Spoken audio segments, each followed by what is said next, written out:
पूज्य पाद श्रीमद् गोस्वामी तुलसीदास जी महाराज ने अपनी कालजयी कृति श्री रामचरितमानस के प्रारंभिक मंगलाचरण में वंदे वाणी विनायकौ लिख करके विनायक यानी गणेश जी और वाणी अर्थात सरस्वती की वंदना की है। हम लोगों ने भी समवेत रूप से इस ज्ञान यज्ञ में सम्मिलित होकर के गणेश जी की त्रिदिवसीय शब्दार्चा सूक्ष्म किंतु संक्षिप्त सम्यक संपूर्ण की। अब विनायक के बाद वाणी की वंदना अत्यावश्यक है। इसलिए कालिकुलालय अयोध्या में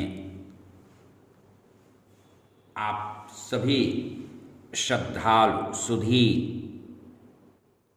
श्रोताओं का हार्दिक स्वागत है, अभिनंदन है। तो आइए सर्वप्रथम हम भगवती सरस्वती की वंदना कर लें, तत्पश्चात कुछ उनके विषय में चर्चा करेंगे। मधुर भाव मनोहर दायिका विविध शब्द रसामृत सिंचिता कवि यशोधवली कुरुते सदा शुचि विलास कलासुर भारती वीणा विमोहन करे शुभदे सुरम्ये साहित्य सेविनी सुरासुर वंदिते त्वम् शब्दर्षिभिः सतत पूजित पाद पद्मे बुद्धिं सरस्वती सतां विमलीकुरुस्व।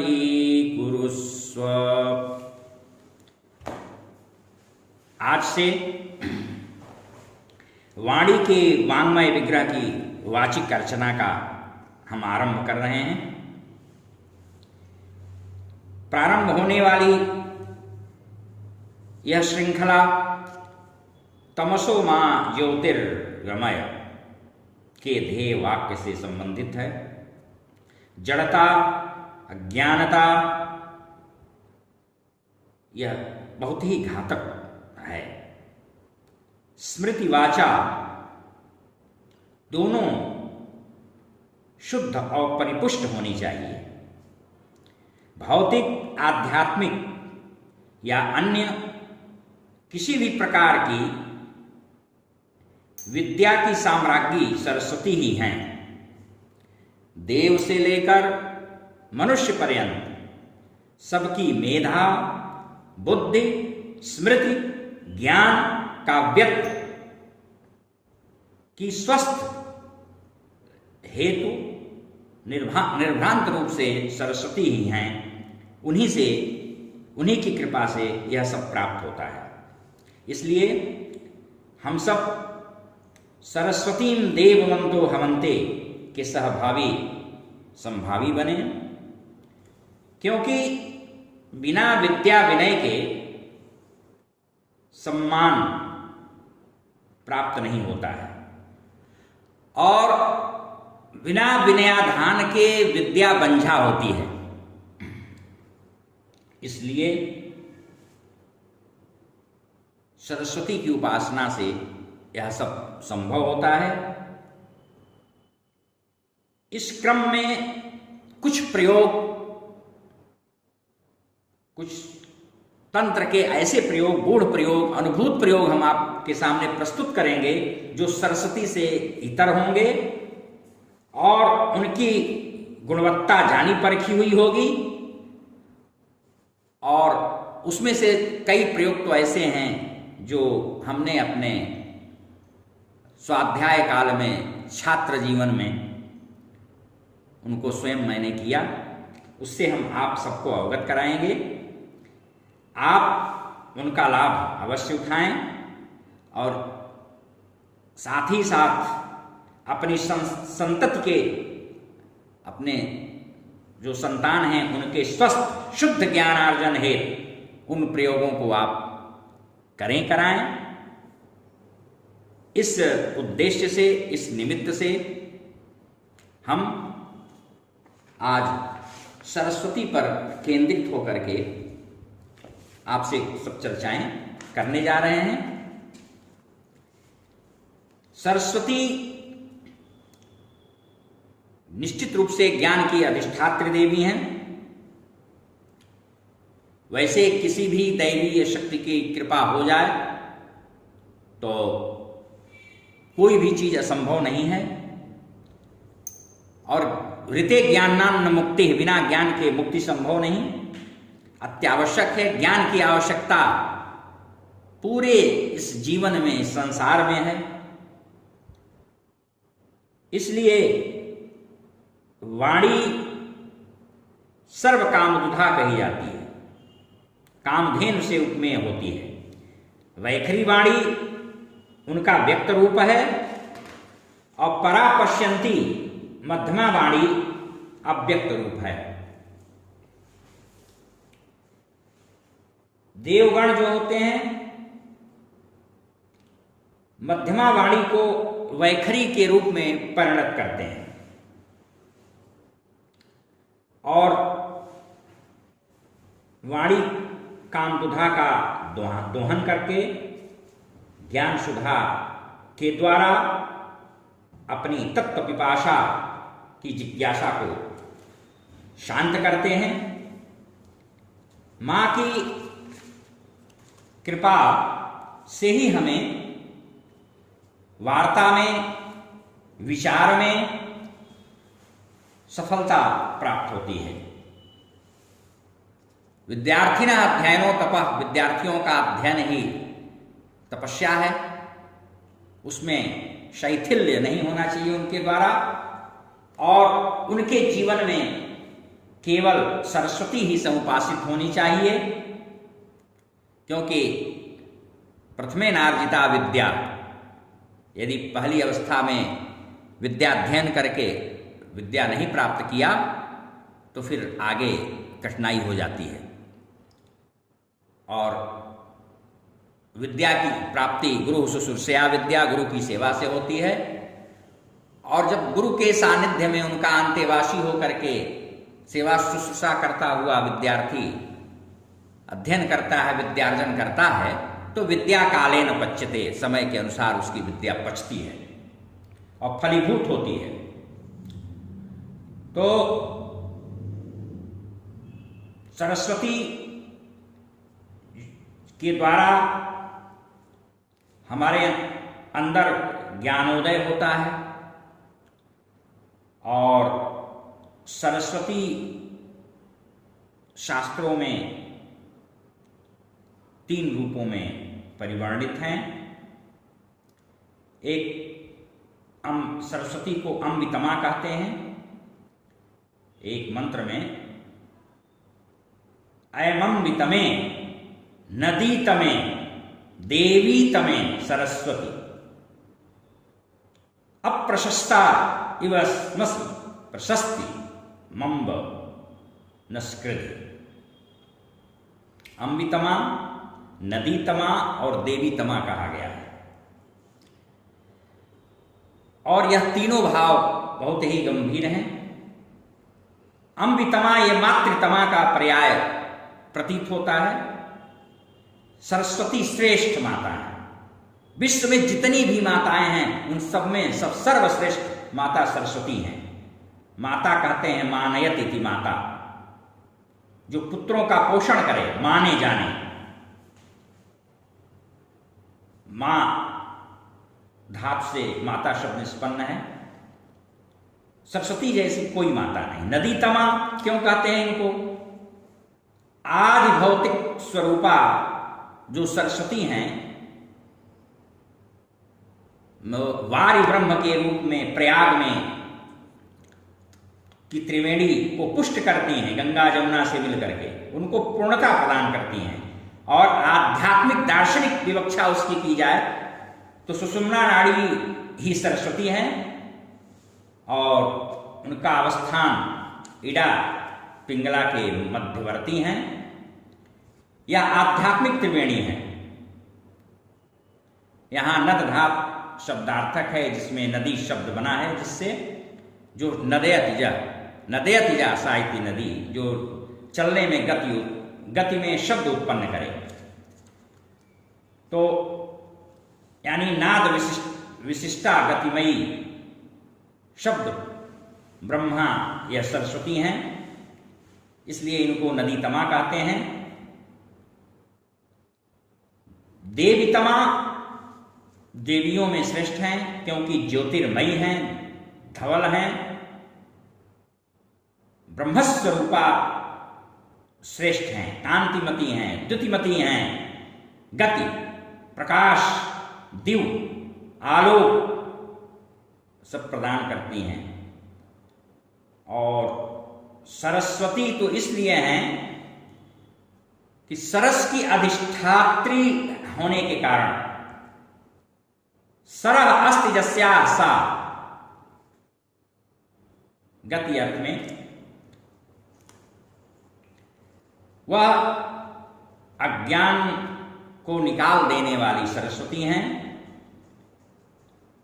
गद्य पद्यादिमय जो वाङ्मय है जगत में, उसको सुगति प्रदान करती हैं, उसमें उसके सौंदर्य बोध संवेदना को वृद्धिंगत कर देती हैं, इसलिए सरस्वती हैं। इस प्रकार सरस्वती में मातृभाव, नदी भाव, देवी भाव सब बुद्धिगम्य है। प्रकाश, ज्ञान, जब प्रकाश होगा, ज्ञान होगा, तो अज्ञान रूपी अंधकार स्वतः समाप्त हो जाएगा। इसलिए सरस्वती सच्चिदानंद प्रसार कारिणी कही गई हैं। यही जीवन की आनंद रूपता का अनुभव कराती हैं। ईश्वर अंश जीव अविनाशी का साक्षात बोध कराती हैं। इनके द्वारा हमारी अज्ञानता विनष्ट होती है। शब्द ब्रह्म ही जगत का मूल कारण माना गया है। जितने भी शब्द तत्वदर्शी, शब्द ब्रह्मोपासक ऋषि हमारे यहां हुए हैं, उन लोगों ने शब्द की महत्ता दी है। पूरे संसार को शब्दमय कहा है। योयम शब्दः सो अर्थः, यो अर्थः स शब्दः। नागेश रघुवंश में देखिए कालिदास को, तो उन्होंने खुद लिखा है, वागर्था विव संपृक्तौ वागर्थ प्रतिपत्तये जगतः पितरौ वंदे पार्वती परमेश्वरौ। भर्तृहरि ने लिखा है, अनादि निधनम ब्रह्म शब्द तत्वम यदक्षरम। गोस्वामी जी ने भी कहा है, गिरा रथ जल बीचि सम कहियत भिन्न न भिन्न। तो शब्दार्थ युगल की एकता, जीवन गाथा को मंगल करने वाली और मन मलादिक का हरण करने वाली है सरस्वती। यह जो सुना जाए, जो कहा जाए, जो बोला जाए, शब्द जो आंखों से देखा जाए, मन से सोचा जाए, या श्रोतेंद्रिय से जिसका अनुभव किया जाए, जो अर्थ है, तो शब्द और अर्थ दोनों की अभिव्यक्ति को प्रदान करती हैं सरस्वती। भगवती वाणी शब्दार्थ के एकत्व का अनुभव कराती है। जगत नाथ शब्द का प्रतिरूप है और वाक्य, ज्ञान, गति, वाणी, यह सब इसको चैतन्यता प्रदान करती हैं सरस्वती। इसकी क्रिया शक्ति को बढ़ाती हैं और समुल्लसित करती हैं। इनका वाहन हंस है और जीव ही हंस है। सोहम सोहम कहा जाता है। मन की कल्पना, क्रियाशीलता और क्रियाशक्ति है और जो कि जीवन के संकल्प को परिचालित करता है, प्रेरित करता है। सृष्टि शक्ति ब्राह्मी सरस्वती इसीलिए जीव रूप हंस के वाहन पर समासीन है और वह उस पर समासीन होकर के हमको ज्ञान देती हैं। उस ज्ञान बोध के द्वारा हमको प्रेरित करती हैं। इसलिए सरस्वती की सम्यक उपासना विधिवत सावधानी पूर्वक करने की जाए अगर, और अपने बच्चों को कराया जाए सरस्वती के प्रयोग, तो उससे उनकी मेधा बढ़ती है, प्रतिभा बढ़ती है और शिक्षार्जन, ज्ञानार्जन उनका पुष्ट होता है। इसलिए बहुत ही तंत्र साहित्य में हमारे सरस्वती से संबंधित अनेक प्रयोग बताए गए हैं। उन प्रयोगों को विधिवत करने से थोड़ी नहीं पूरी की पूरी सफलता मिलती है और उन प्रयोगों को कितनी तन्यते विस्तार्यते ज्ञानम अनेन इति तंत्रम, इस परिभाषा के अनुसार तंत्र साहित्य विश्व के समस्त ज्ञान विज्ञान का विस्तारक है। यह लौकिक और पारलौकिक समस्त समीहाओं की संपूर्ति का सुंदर आधार है तंत्र साधना और विज्ञान के विशिष्ट चमत्कारों से तंत्रवान्मय परिपूर्ण है, चमत्कृत है। जीवन के संतुलन है, पार्श्विक प्रवृत्तियों से पार्थक्य के लिए ज्ञान विद्यार्जन अत्यावश्यक होता है। श्रम, संस्कार और ध्येय, निष्ठा, जिज्ञासा के अतिरिक्त विद्या की अधिष्ठात्री देवी सरस्वती की साधना से सारे मार्ग प्रशस्त होते हैं। बुद्धिवाणी स्वस्थ, शुद्ध, संतुलित होती है, मेधा पुलकित होती है। एतदर्थ सनत कुमार संहिता में सरस्वती स्तोत्र का विधि पूर्वक बहुत ही चमत्कारपूर्ण प्रभावी प्रयोग बताया गया है और उसका विधान यह है कि ब्रह्मचर्य निष्ठ होकर के, मौन और निरामिष रह करके त्रयोदशी की तिथि से उसे प्रारंभ करना चाहिए। गोबर से चौका लगाकर मानस या षोडशोपचार पूजन विधिवत सरस्वती का करके तब पाठ प्रारंभ किया जाना चाहिए। लेकिन यह पाठ प्रतिदिन ब्रह्म बेला में ही होना चाहिए, बीच में क्रमभंग न होने पाए और प्रत्येक दिन मात्र 3 बार 3 पारायण होना चाहिए दोनों पक्षों में। शुक्ल पक्ष, कृष्ण पक्ष की त्रयोदशी को 21 बार उनका ध्यान करते हुए स्तोत्र का वाचन करें। इससे ज्ञान का विस्तार होता है, कवित्व शक्ति की, लेखन शक्ति की प्राप्ति होती है और साधक के ऊपर सरस्वती की सद्य कृपा होकर के गति मुक्ति भी होती है।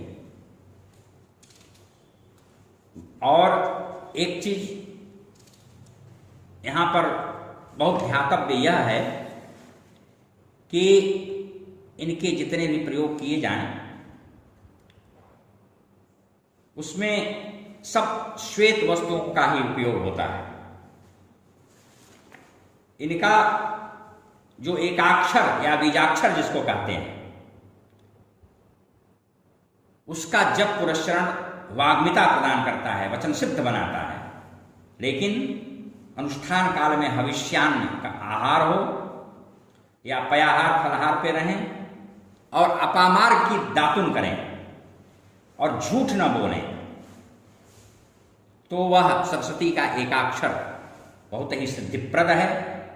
एकाक्षर मंत्रों की देन ये तंत्र साहित्य की है, बहुत बड़ी देन है तंत्र साहित्य की एकाक्षर मंत्रों के द्वारा, और बहुत ही वो प्रभावशाली होते हैं। किसी भी मंत्र के वो जागृत चैतन्य प्राण होते हैं, उनका स्पंदन होता है जो भी मंत्र होते हैं। दोनों ग्रहण काल में कुशा की जड़ से या सफेद दुर्वा से अगर हम इनके इस एकाक्षर को शहद में डुबो करके उस जीभ पर लिखें और लिख करके नाभि पर्यंत जल में कुशा के मूल से या श्वेत दुर्वा के जड़ से, फिर किसी समुद्रगामिनी जो नदी हो उसमें नाभि पर जल में खड़ा होकर के जप करें पूरा ग्रहण काल में, और स्फटिक की माला पर करें तो विद्या बुद्धि का वर्धन होता है। लेकिन यह आवश्यक है कि नाभि पर्यंत जल में ही खड़े खड़े जप करना है। इनके जप में जपमाली, आसन, गंधाक्षर, पुष्प, वस्त्र सब कुछ सफेद होगा और स्फटिक के माला पर ही इनका जप किया जाता है। सद्यजात शिशु अगर है, यानी अभी तत्काल पैदा हुआ है, तो उसकी जीभ पर भी सफेद दुर्वा से शहद में डुबो करके या सफेद चंदन से यह मंत्र एकाक्षर मंत्र लिख दिया जाए सरस्वती का, तो वह पढ़ने में प्रतिभावान होगा। और इनके जो भी प्रयोग किए जाते हैं उस प्रयोग में खीर, गाय का घी, सफेद तिल आदि का ही हवन किया जाता है। एक प्रयोग इनका और महत्वपूर्ण है, इनका चित्रपट सामने रखें, पंचोपचार पूजन करें और इनका मंत्र का जप करें या स्तोत्र का पारायण करें। वाग्वादिनी का एक मंत्र है, उसका जप किया जाता है, और सरस्वती के एक छोटा सा स्तोत्र है, उसका पारायण किया जाता है। उससे भी उत्तम विद्या की प्राप्ति होती है। मैंने आपको बताया कि इसके अलावा, सरस्वती के अलावा और भी कुछ इनसे इतर कुछ प्रयोग हम बताएंगे जो मेधा के लिए होंगे, विद्या के लिए होंगे। लेकिन सरस्वती के प्रयोगों के बाद, क्योंकि सनातन धर्म में विद्या, मेधा, स्मृति के लिए और भी कई प्रयोगों का वर्णन किया गया है,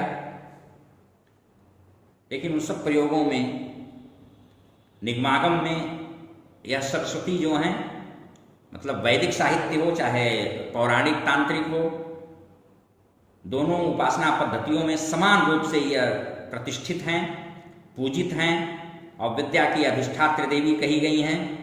ज्ञान की साम्राज्ञी भगवती सरस्वती हैं। इसलिए तंत्र साधना के क्रम में गुरुजनों की कृपा से जो मुझे कुछ उपलब्ध हुआ था, उसको मैं आप लोगों के समक्ष मैंने प्रस्तुत किया। पूरा तंत्र वाङ्मय सरस्वती के सत्व गुणोपेत मंत्रों से, प्रयोगों से भरा पड़ा है। चाहे हम भौतिक ज्ञान की बात करें या आध्यात्मिक आत्मविज्ञान की बात करें, परा अपरा विद्या की बात करें, स्मृति, प्रातिभ, प्रगल्भता, वाणी, यह सब सरस्वती की साहित्यिक कृपा से संभाव्य है। और अगले दिन इस श्रृंखला की कड़ी में हम आपको सरस्वती से इतर अन्य जो प्रयोग हैं इन सब कार्यों के लिए, उसके बारे में हम आपसे चर्चा करेंगे फिर अगले दिन। धन्यवाद।